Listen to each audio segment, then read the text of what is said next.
Por muito tempo a gente foi cobrado por vitórias, né? A gente estava afundado numa sequência horrorosa de jogos sem vencer, desde lá do jogo contra o Internacional, ainda no início de agosto, que a gente não vencia no Brasileirão. O time de Oswaldo de Oliveira venceu o Fortaleza fora de casa. E agora? Isso valida já o trabalho dele? É isso que eu vou tentar falar aqui em mais uma análise raiz.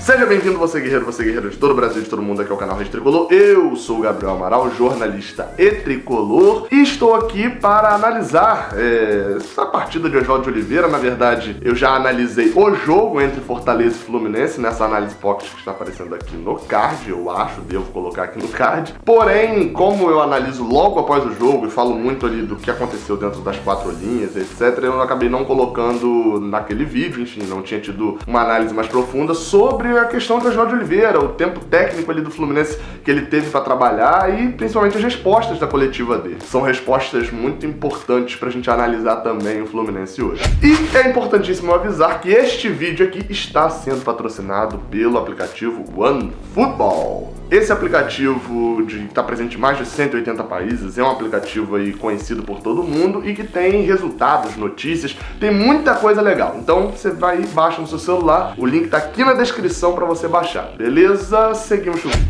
Para falar primeiro, né, eu gostaria de falar sobre padrões extremos, né? Eu coloquei isso aqui o título dessa sessão, sobre padrões extremos. Por quê? Logo após a partida, e eu me coloco entre esses que falou esse tipo de coisa, né, e ainda concordando, vou lembrar aqui, assiste lá a análise, que eu reassisti agora há pouco e pra mim, não tiro nem ponho nada lá naquela análise não. Só que eu vi alguns torcedores falando sobre a atuação do time, e sobre o time ter sido vergonhoso, medroso demais, etc. Eu tava refletindo um pouco sobre isso, não necessariamente se encaixa nessa partida do Fortaleza, mas como que numa comparação com inevitável, né, com a questão de Fernando Diniz, o padrão extremo em relação à atuação, o Fluminense de Fernando Diniz tinha uma atuação na maioria das vezes. Eu sempre excluo aqui partidas como Atlético Paranaense, Vasco, enfim, e algumas outras, Chapecoense também, partidas onde o Fluminense não foi bem, mas normalmente era uma atuação onde amassava o rival, era uma atuação onde dominava amplamente as atuações do jogo, que fazia com que a gente tivesse aquela visão de que o Fluminense estava realmente jogando bem, estava. Só que isso deixou a gente num padrão muito alto, e aí parece que quando o Fluminense tenta jogar com a cabeça, como foi na ida contra o Corinthians lá fora de casa, e tenta jogar mais com regulamento, tenta ser um pouco mais burocrático em algumas partes, que é realmente necessário, faz com que a gente ache que o Fluminense está jogando o pior futebol do mundo, e não é essa a verdade. Vocês estão me vendo defender aqui Oswaldo de Oliveira, hein? Olha, isso é um dos poucos momentos que isso acontece nesse canal, mas é óbvio, tem que ser sincero aqui, né? O Fluminense, às vezes, nem todo jogo você precisa ser dono da partida, não. E alguns times têm percebido isso, né? Pra vencer o Bahia, por exemplo, você não pode ser o dono da partida e abrir o contra-ataque. Então, o Fluminense tem tido essa inteligência e esse padrão extremo de futebol de Fernando Diniz não pode ser balizador. Até porque tem um outro que aí é o inverso, que são os resultados de Fernando Diniz. Que aí tem a outra galera que pega o padrão dos resultados de Fernando Diniz pra validar qualquer vitória que a gente tiver. O desempenho de Fernando Diniz foi tão ruim no Campeonato Brasileiro, foi horroroso, que faz com que a galera olhe e, por exemplo, uma vitória contra o Fortaleza fora de casa parece um título do campeonato. Não, foi uma vitória no Campeonato Brasileiro. No ano passado, o Sport foi rebaixado com 11 vitórias. Falta muita coisa ainda, falta remar muito. Não é porque o desempenho de Fernando Diniz no Brasileirão foi horroroso que se alguém tiver um desempenho ruim, esse cara vai ser um gênio. Não, o Oswaldo de Oliveira até o momento, ele jogou 2 jogos e ganhou 3 pontos no Brasileirão. É a média que a gente precisa daqui até o final, só que não vai ser a média dos adversários que a gente vai enfrentar daqui até o final, né? Não vai ter um Avaí em casa sempre e um Fortaleza fora sempre. Os resultados não são isso tudo ainda. Ganhou uma partida, beleza. O desempenho de Diniz era horroroso, mas isso não ganhar uma partida só porque o desempenho do anterior era horroroso não faz com que o Oswaldo tenha tido um desempenho excepcional, não. E vale sempre lembrar, né, nessa métrica entre resultado e atuação, né, atuação boa, resultado bom, enfim, Goiás, Avaí e CSA ganharam da gente aqui no Maracanã da mesma forma como a gente gente ganhou do Fortaleza, a gente até, enfim, saiu um pouco mais ali pro jogo do que esses times saíram, mas é fato de que eles ganharam jogando como um time pequeno contra o Fluminense, e o Fluminense ganhou jogando como um time pequeno contra o Fortaleza. Só que Goiás, Avaí e CSA, o Goiás até um pouco menos, mas Avaí e CSA só ganharam da gente. Então a gente fica levando isso como exemplo, é um exemplo horroroso, porque a gente ganhou hoje do Fortaleza. Será que com o futebol apresentado hoje, com a forma de jogar hoje, principalmente o futebol, né, a gente ganhará dos times da parte de cima da tabela? É difícil dizer, mas provavelmente não. Pegando a coletiva de Oswaldo de Oliveira, teve alguns pontos que eu concordei, alguns pontos que eu discordei. E aí eu vou separar aqui. Neste momento eu vou falar sobre o que eu concordei com o que ele falou. Uma das respostas, ele fala sobre o gol de João Pedro e como esse gol tirou o peso das costas e o Fluminense jogou melhor pós-gol, né? Ele fala sobre também um peso mental que estava sobre o time, unia a questão mental à questão técnica, e isso eu concordo. Fiz um vídeo aqui falando sobre o quão tinha o Fluminense na dificuldade, até mesmo psicológica, na hora que chegava cara a cara com o goleiro, o gol que o Wellington nem perde, naquela indecisão ali de chutar ou não chutar contra o goleiro Felipe. Ficou claro pra mim isso também, de que é um time que estava muito mais nervoso pra fazer um gol. E essa vitória, o gol, dá uma relaxada nessa galera. Até porque, se a gente for ver mesmo depois que saiu o gol de João Pedro, ainda tem essa outra chance com o João Pedro, né, que ele faz o gol, dá uma tirada bonita ali do goleiro e o gol é anulado, e teve o chutaço de Johnny Gonzalez também no travessão, que ali pra mim foi uma amostra de confiança. Quantos chutes o Fluminense vinha dando desses, que o cara cortava pro meio e aí ele rolava pra alguém chegar chutando, então tentava tabelar pra entrar na área. Johnny Gonzalez, com confiança, soltou a pancada no travessão. Então isso a gente pode ver, e não só, né, a questão do gol saindo, mas a questão da vitória também contra o Fortaleza. Pode ser que para as próximas partidas a gente veja alguma influência disso também. Outra frase dele que ele disse, e eu concordei, é a seguinte, abre aspas, que eu vou citar exatamente o que ele falou: Fluminense como visitante não ficou preso no seu campo.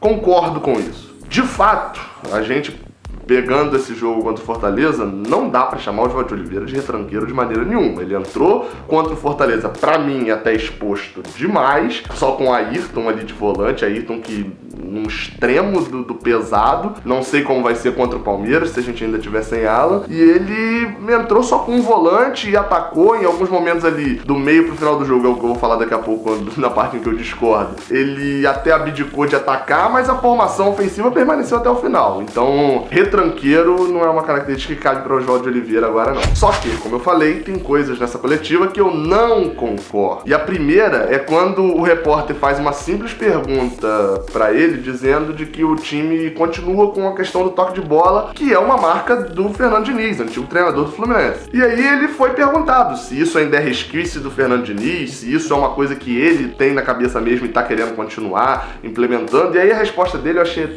meio querendo arrumar uma coisinha boba ali, né? Abre aspas exatamente para Oswaldo de Oliveira. Ganhou é mérito de Diniz. Se perdesse, era o time do Oswaldo. Olha, eu discordo. Primeiro que na pergunta do repórter, ele pergunta, olha, isso daí ele pergunta pro Oswaldo, isso é mérito de Fernando Diniz, é resquício do trabalho dele, ou você pegou o trabalho dele e essa é sua filosofia também, então essa parte você nem precisa mexer que já tá pronto, ou você melhorou essa parte. Ele quer saber a filosofia do Oswaldo, se ele pretende acabar com isso daqui a pouco, porque ele não teve treinamento, porque você vê que o Fluminense continua saindo, tocando a bola várias vezes. E ao invés dele responder isso com a sinceridade, ó, eu não concordo muito com esse tipo de coisa, mas o time já tá treinado assim, eu quero manter, ou então concordo, tô tentando aperfeiçoar, não tive tempo de treinar ainda, ou concordo, tô aperfeiçoando, você pode ver por isso e por isso e por isso. Foi melhor não. Ele diz que o time dele também joga bem, que pode pegar todos os trabalhos dele, e aí ele vai citar trabalhos de 20 anos atrás, no Corinthians e no Vasco, e vai citar trabalhos do Japão que ninguém viu. Ninguém viu o Oswaldo de Oliveira no Japão. Ele fala que ganhou 9 títulos, mas é a mesma coisa de que um treinador chegar lá fora e falar, ó, Durval, chegar lá fora e falar, ó, eu como jogador ganhava título todo ano, pô,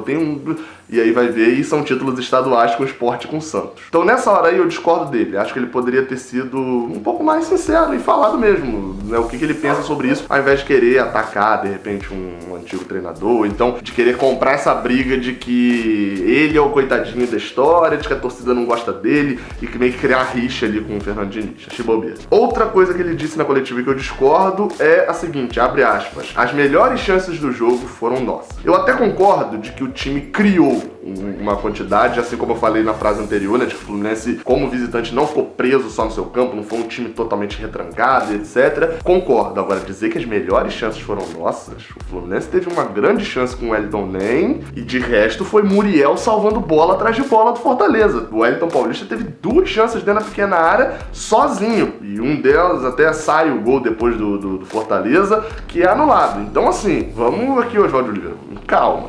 As melhores chances foram nossas? Não. O Fluminense não jogou bem, tem que reconhecer que ganhou, e o Fortaleza teve muito mais chance. Se a gente tem um goleiro mediano, e a gente cansou de falar isso no primeiro turno, né, inteiro, falando goleiro salva muito. Hoje era um dia que se a gente tem um Rodolfo no gol, se a gente tem um Agenor no gol, o Fortaleza abriu o placar provavelmente, e a Muriel salvou. Então, se não tem um goleiro, que aí não é mérito de treinador nenhum, né, nesse caso foi mérito da preparação de goleiros e de quem contratou, se a gente tem um goleiro normal hoje, a gente tomava 1-0. Então também não dá pra dizer que, nossas melhores chances foram nossas, não. Fortaleza teve mais chances e teve as melhores chances de fazer gol. Diante disso, a minha conclusão, né, nessa análise aqui também é de que o Oswaldo Oliveira, convenhamos, ele não é burro, né? Ele não é um inexperiente, um garotão. Ele queria, nesse jogo do Fortaleza, no jogo desse sábado, ganhar tempo.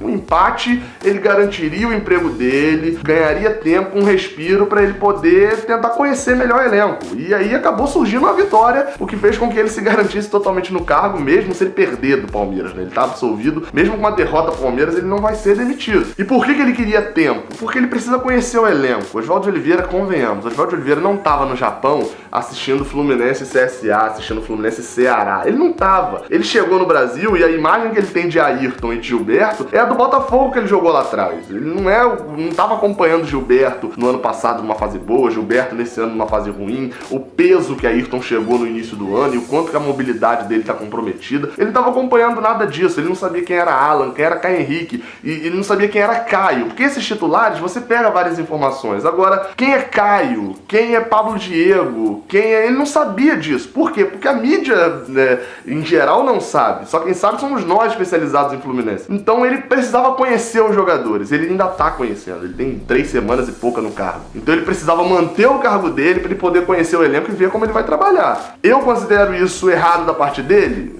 Não, porque ele foi contratado e não conhece ninguém, então ele tá fazendo o trabalho dele. O errado, pra mim, é quem contrata um treinador que não faz a mínima ideia do elenco que ele vai ter na mão. O Oswaldo Oliveira ganhou tempo, eu espero que esse tempo aí que ele ganhou, né, até porque vai jogar contra o Palmeiras na terça, depois tem o Corinthians no domingo, depois tem uma semana e um dia até o jogo contra o Goiás, o Fluminense vai ter um certo tempo ali pra treinar, e espero que ele use esse tempo pra fazer esse time jogar mais do que jogou contra o Fortaleza ontem. Então é isso, galera, não se esquece do like aqui embaixo, se inscrever aqui no canal e, claro, saudações tricolores e até a próxima. Valeu! Opa! Caraca, você por aqui, você chegou até o final desse vídeo, então você gosta bastante aqui do canal, né? Então se gosta bastante, aproveita pra acompanhar. Aqui em cima o vídeo mais recente que eu enviei e aqui embaixo um vídeo que o YouTube separou especialmente pra você. Não se esquece que é pra apertar aqui pra se inscrever e, claro, muito obrigado pela moral que vocês têm me dado.